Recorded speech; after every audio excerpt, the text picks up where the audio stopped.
That's her asleep. That one, she turned over. Samantha Shrewsbury's daughter Jayden as a child.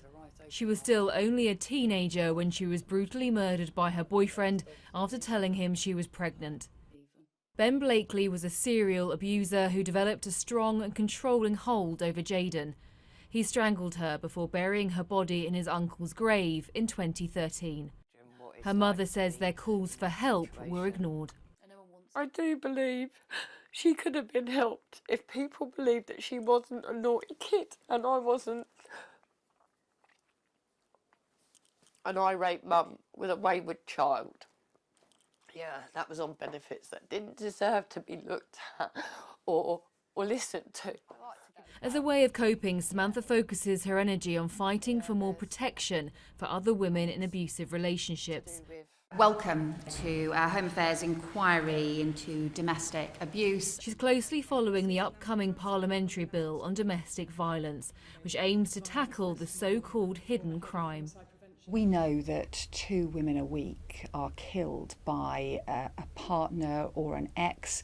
We know that domestic violence and domestic abuse is one of the most common but also one of the most awful crimes that we face in this country. The government has rightly said it wants new legislation, it wants stronger action, but we're looking now at what that should mean. 1 in 6 women and 1 in 12 men. In the last week, domestic abuse charities have had their say on what they want from a new law, and that includes a national stalking register. At the moment, we will register sex offenders and they're managed by the multi-agency public protection arrangements, but there's no provision for serial stalkers and domestic abusers. And they at the moment are just untracked, left to abuse primarily women and girls, and some of those cases result in murder, and we don't want them operating with impunity. That's got a life in it. 17 years. Samantha feels having a register would have meant her daughter and grandchild would be alive today. The amount of times he'd been seen and arrested and things like that, there'd have been flags all the way along. Yeah, and that could have saved their life.